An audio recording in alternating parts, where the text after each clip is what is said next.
This episode of The Young Turks brought to you by Jack Threads for the win. The U.S. Bureau of Justice just noted that as of 2008, 40.2% of the prison population was made up of African Americans. Okay, now that's an enormous number, especially considering the fact that only 12% of the U.S. population is black. Well, an author by the name of Michelle Alexander, she really put things in perspective when she noted that we have more African Americans in prison now than we did slaves back in 1850. Now, of course, that's a little apples and oranges to say the least, because we have such a different amount of population overall in aggregate in the country back then. So everybody gets that. But at the same time, it's a number that does give you a jolt where you're like, whoa, that's amazing. And why? We've talked about it before. Mainly the war on drugs. And white people definitely do drugs at the same rate as black people do. But the amount of times that black people are incarcerated for it is dramatically different. You know, there's some people who say, and, you know, we'd have to really dive into the numbers here to see the amount of white people versus the amount of black people who sell drugs. Of course, it's a different category. But look, if you grow up in a suburb, you've got a lot of different options. You grow up in Baltimore, you grow up in a context where you're robbed of options except the one way to make easy cash. Why? Because we have a ridiculous drug war that makes it illegal and that then lures people into big profits, et cetera, et cetera. But there's a million reasons behind this. But the bottom line is the war on drugs has created an environment where we are imprisoning an insane number of black people. And to the point where you wonder if it's systematic and you wonder if it's on purpose.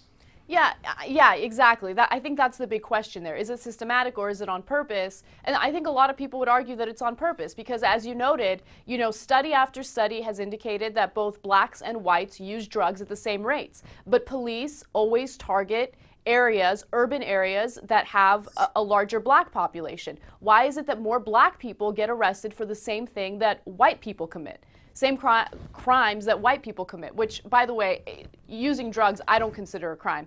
Another really interesting thing is the fact that crime rates overall are historically low right now. So why are more and more black people getting arrested?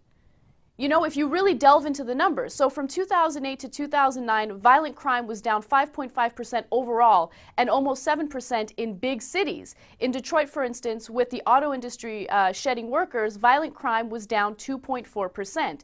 In Washington, D.C., murder was down 23.1%. Rape was down 19.4%. So across the board, you're seeing all of these crimes going down, but you see an increase of African Americans getting arrested for drug-related offenses. And, you know, not only do I think that that's wrong because of the fact that, you know, they're blacks and we're targeting blacks, but I think it's wrong because of the amount of money we're spending to keep these people in jail for drug-related offenses. So there's so many negative aspects of this. I think it's a very legitimate issue to discuss this in terms of is it targeting black people or not? Is it a black or a white issue? But you have to also consider the other aspect of this, which is financial.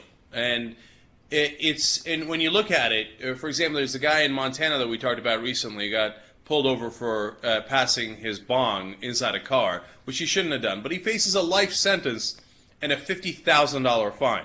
Now, is he going to get that? We don't know. He hasn't gone through the whole process yet. But even the fact that he's facing that is so unbelievable, and it happens to people all throughout the country.